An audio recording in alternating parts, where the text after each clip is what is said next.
Welcome friends, कैसे हैं आप।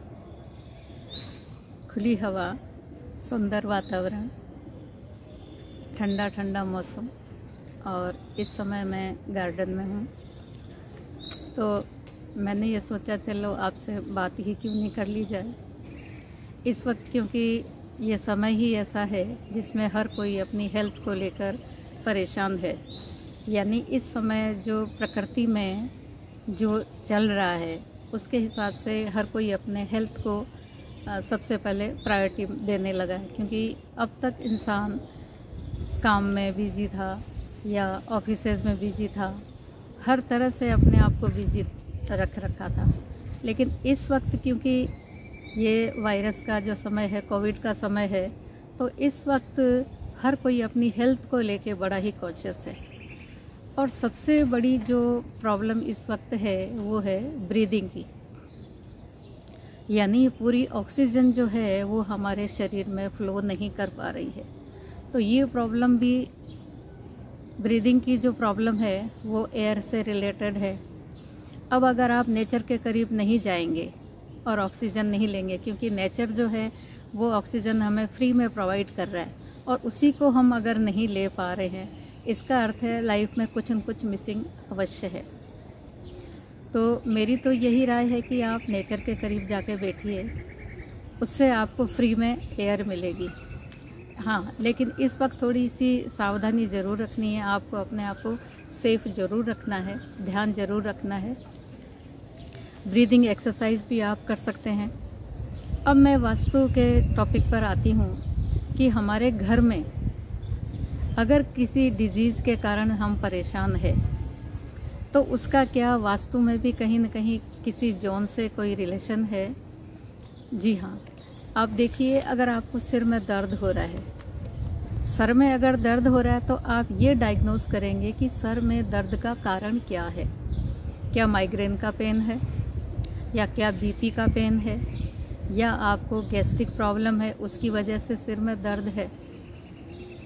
तो पहले तो आप डायग्नोस करेंगे, उसके बाद में आप देखेंगे कि हाँ माइग्रेन का पेन है। तो सिर, क्योंकि वास्तु पुरुष का जो हेड है वो नॉर्थ ईस्ट साइड में है, तो वहाँ हम सबसे पहले चेक करेंगे कि ये सर दर्द आया कहाँ से है। फिर उसका जो रिलेट करेंगे हम दूसरे डायरेक्शन से। अगर हेडेक काम की वजह से हो रहा है, बहुत ज़्यादा ओवरलोडेड आपका काम हो गया है, उस वजह से आप सर में दर्द को महसूस कर रहे हैं, तो उसमें आप जो ESC डायरेक्शन है उसको चेक करिए, या साउथ ईस्ट डायरेक्शन को चेक करिए कि वहाँ से अगर आपको स्ट्रेस आ गया है, तो स्ट्रेस काम की वजह से अगर आया है तो आप काम की वजह जो स्ट्रेस है उसको कम करने की कोशिश करेंगे, तो उससे रिलेटेड आप अगर मेडिसिन लेंगे तो आप ठीक होंगे। क्योंकि सर दर्द है तो उसके अनेक कारण हो सकते हैं। फिर आपको गैस की प्रॉब्लम है, तो आप कहाँ चेक करेंगे, वेस्ट में चेक करेंगे कि गैस की प्रॉब्लम आपकी, क्योंकि वहाँ पर वात जो तत्व है हमारे शरीर में और भवन में भी, तो वहाँ से रिलेट करता है। तो वात का जो तत्व है उसको जैसे ही ठीक करेंगे, वेस्ट डायरेक्शन को जैसे ही ठीक करेंगे, तो ये वात की जो प्रॉब्लम है अगर भवन के कारण से आ रही है तो वो उससे दूर हो जाएगी। अगर आपको बीपी की जैसे प्रॉब्लम हो रही है और उसकी वजह से आपको सर में दर्द हो रहा है, स्ट्रेस अगर आपको आ गया है, तो उसके कारण से अगर आपको सर में दर्द हो रहा है, तो आप वहाँ चेक करेंगे ESC डायरेक्शन में, कहीं वहाँ पर जो फायर वाली जो एक्टिविटी है वो तो कहीं ज़्यादा नहीं हो गई है, तो उसको चेक करेंगे। और फिर दूसरा और चेक करेंगे कि अपच, यानी खाना ठीक से नहीं पच रहा है, उसकी वजह से अगर आपको सर में दर्द हो रहा है, तो वहाँ आप फायर को चेक करेंगे, साउथ ईस्ट को चेक करेंगे, साउथ को चेक करेंगे। या सर में दर्द इसलिए हो गया क्योंकि आप प्रॉपर सो नहीं पाए थे, तो उसको आप साउथ को चेक करेंगे, क्योंकि वो साउथ डायरेक्शन जो है वो रिलैक्सेशन की है। वहाँ जैसे ही चेक करेंगे तो आपको रिज़ल्ट उसमें मिल जाएगा कि हाँ वहाँ पर अगर फायर ज़्यादा बढ़ गई है या कम हो गई है, तो ये जो डाइजेशन की जो प्रॉब्लम है वो वहाँ से निकल कर आई है, तो उसकी वजह से आपको सर दर्द है। तो आपको दवा उसी के अकॉर्डिंग लेनी है। ये नहीं कि सर दर्द है तो कोई भी टैबलेट उठा के ले ली है। डॉक्टर को आप अवश्य चेक करवाएंगे लेकिन हमारे भवन में भी हम इस प्रकार से करेक्शन कर सकते हैं कि आपको वो चीज़ नहीं होगी। फिर कई को ये शिकायत होती है कि सर में दर्द लगातार होता है और ऐसे लग रहा है जैसे सुइयाँ सी चुभ रही है सिर में। तो ये हम इसको भी हम नॉर्थ ईस्ट के अंदर ही देखेंगे। बाई चांस वहाँ पर अगर आपने नेल्स लगा रखी है, कीलें कहीं ना कहीं लगा रखी है, तो ये प्रॉब्लम उससे भी आ सकती है। तो वहाँ से आप नेल्स को हटाइए, क्योंकि जो नॉर्थ ईस्ट डायरेक्शन है वो वास्तु पुरुष का हेड है और वो उसका जो रिलेशन है हमारे शरीर से है।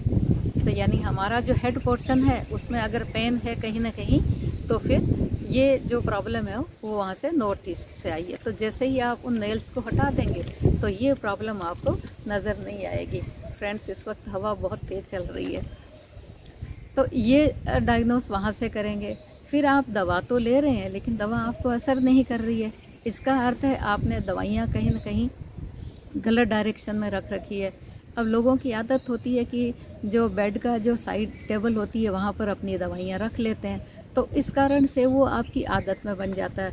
या कहीं आपने दवाइयाँ नॉर्थ वेस्ट डायरेक्शन में तो नहीं रख ली है, तो वहाँ अगर दवाइयाँ आपकी रखी हुई है, मेडिसिन रखी हुई है, तो आपकी आदत में ये हो जाएगी कि दवा लेने से आपको थोड़ा सा सपोर्ट मिलेगा और सपोर्ट मिलने के बाद में आप निश्चित हो जाएंगे कि हाँ ये चीज़ चली जाएगी। लेकिन आपने तो उस दवा को सपोर्ट के रूप में ले लिया है और फिर दवा अगर ले भी रहे हैं तो काम क्यों नहीं कर रही है। बाई चांस आपने अगर साउथ वेस्ट डायरेक्शन में अगर, क्योंकि ये साउथ वेस्ट के जस्ट बिल्कुल लगता हुआ डायरेक्शन होता है, वहाँ अगर आपने दवाइयाँ रख रखी है तो वो दवाइयाँ इफ़ेक्ट आपको नहीं कर रही है। तो वहाँ से जैसे ही आप दवाइयाँ वहाँ से रिमूव करेंगे तो इसका रिज़ल्ट जो है वो दूसरा आपको नज़र आएगा। तो दवाइयों को जो आप है, मेडिसिन को आप है नॉर्थ ईस्ट डायरेक्शन, यानी नॉर्थ ईस्ट से बिल्कुल लगता हुआ डायरेक्शन है लेफ्ट हैंड साइड में, वहाँ आप अपनी मेडिसिन को प्लेस कर सकते हैं। सो फ्रेंड्स, वास्तु के अकॉर्डिंग अगर आप अपने भवन में इन चीज़ों को करेक्ट कर लेते हैं तो आपको देखने में रिज़ल्ट ये नहीं मिलेंगे और आप अपनी जो तकलीफ़ है इससे आपको निजात मिल जाएगी। फिर अगर आपको हार्ट की प्रॉब्लम आ रही है तो आपने अगर घर के अंदर साउथ वेस्ट डायरेक्शन में ओवरहेड अगर वाटर टैंक भी अगर बना रखा है तो उससे भी ये जो हार्ट की प्रॉब्लम है वो रिलेट करती है। तो उसको भी अगर आप रिमूव कर देते हैं और ठीक कर लेते हैं तो ये प्रॉब्लम आपकी सॉल्व हो सकती है। सो थैंक यू फ्रेंड्स, आप मेरे इस चैनल को लाइक एंड सब्सक्राइब कीजिए। इसी तरह के और टॉपिक्स पर अगर आपको ये चैनल देखना पसंद आप करते हैं, क्योंकि मुझे पता है आप पसंद करते हैं, तो इसको लाइक एंड शेयर कीजिए, कमेंट्स करिए, ताकि मुझे भी थोड़ा सा मोटिवेशन मिले कि मैं आगे और बेहतर आपके लिए जो टॉपिक लेकर आऊँ और आपके सामने आऊँ। So thank you friends.